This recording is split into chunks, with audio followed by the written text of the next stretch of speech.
Hi, my name is Jaida Jones, and this is my student ID. The topic I decided to speak on today was how social engineering can be used to hack an organization or hack anything. I would just start by saying that social engineering is kind of the practice of basically manipulating or using the vulnerabilities of a human, and also trying to manipulate them psychologically, and you can kind of use that to either get access to a network or use that to try to get access to a network maybe in a secondhand way. Humans are often the most vulnerable part of a network, more than maybe like misconfigurations. If they're not most, they're definitely the top, because I mean even a human can cause a misconfiguration.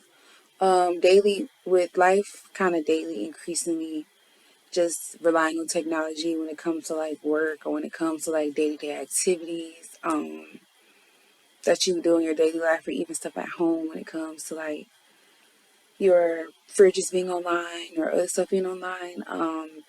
We open up a lot of ways to kind of be manipulated or gain access to something. Social engineering can be done in different ways. Like, it's not just one way to try and use social engineering to get info or to gain access. Social engineering does try to use or manipulate different aspects. So it might try to, use the fact of someone might trust something to the point where, if they ever see it, they're like, they don't care. Like, they don't second guess it, or they don't question it, because they feel like they know that they can trust that entity. So that'd be like a bank, or like even their family members. So they feel like, oh, I trust them, and I got a text from them, or I got an email from them, so of course it's fine to answer. They also do try to manipulate like your fear, like maybe put some kind of sense of urgency, like, oh, I don't want this to happen, so let me go ahead and hurry up and do this, when it's actually not valid. Empathy, you might feel bad, or you might hear a bad story and you might try to see if there's a way you can help, but really you're just going along with the story. You're going along with what they want you to do so they can try to get what they want. And it also kind of messes with someone's curiosity, like, oh, I have this, but I'm, on the web, and oh, I see something that's like a version better, that, oh, I didn't even know this was here, so let me go ahead and install it. And it's really fake. Like, it's not, because, they try to just, you know, pull out your curiosity. It's also very, social engineering works very well because a lot of people do not understand how valuable certain information is, even though to them it might not be that valuable. To somebody else who knows how to use it correctly, it could be like very valuable to them. So that really could cause a problem. There's like a lot of like broad categories when it comes to social engineering, or like titles or techniques of social engineering. So there's some like phishing or vishing. There's some like pretexting, tailgating, baiting, spear phishing, which is kind of different than phishing, impersonation, reverse phishing, or even water holing. So phishing is a very broad term when it comes to social engineering, but in either way you try, the whole goal is to manipulate something in someone, or like the way they think, or just try to peek something so you can kind of get some information that you're really not supposed to have. So you can like send someone an email saying, you know, I'm I'm Netflix. Like, this is an email from Netflix, and we need your credentials because we believe that your account is not valid. And if you don't enter your credentials and go to the website right now, we're gonna delete your account. And so, they're gonna read it, and maybe somebody who's cautious will be like, this is not something Netflix does often. But for somebody who's not really thinking about it, they'll be like, oh, I don't want to lose my Netflix, so let me go ahead and go to this website, put my credentials in.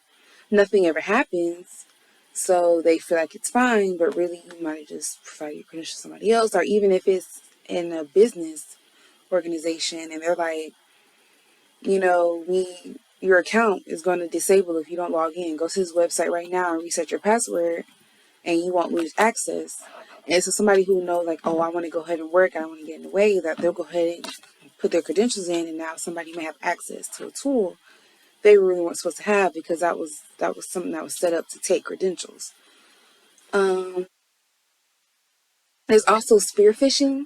Spear phishing is more set to, it's still phishing, but it's just going to fish anybody to just get any information. Like, you're going to fish someone like, oh, that's the VP. Like, I know he has higher credentials, so I'm going to target him to try to get access or manipulate him so I can get a higher, like, VP access. Or, oh, I want to try to target IT because I feel like IT is going to have some admin credentials or something.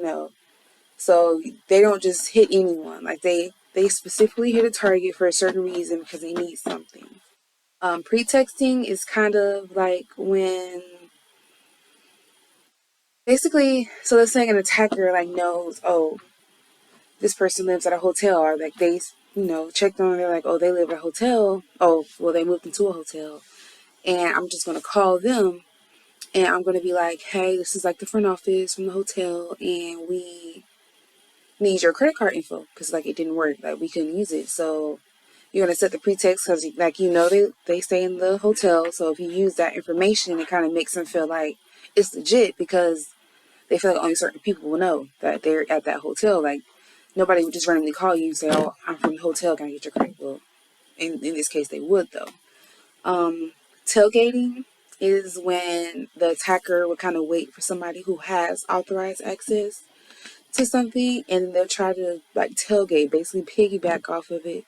Um, and there's some places that will use things like man traps to kind of stop this. You have to, one door has to be closed for the other one. You got to go through the other one, and only one person can go in.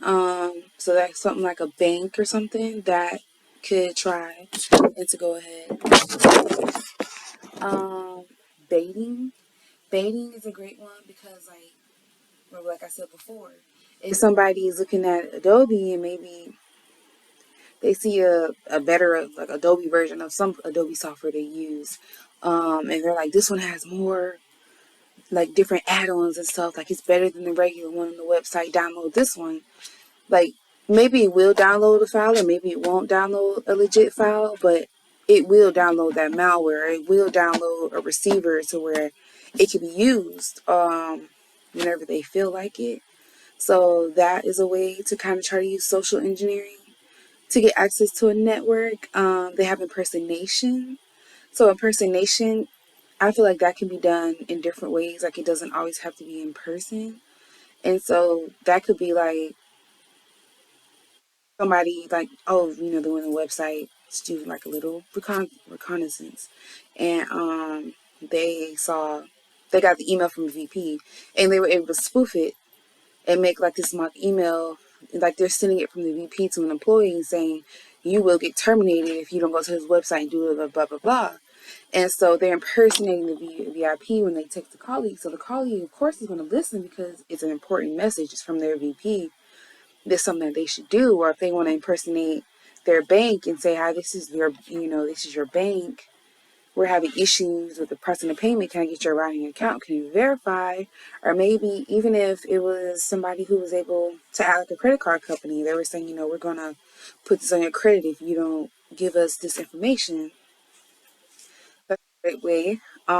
Reverse phishing is kind of, I think, reverse phishing is something that you would do to a target, or attacker would do to a target to make them want to initiate communications. Like, they would want to make the target initiate communication with the attacker first. So that, I think my mom, she was a victim to it, and she was on her computer, and all of a sudden she got this like huge red screen with like this caution symbol on it.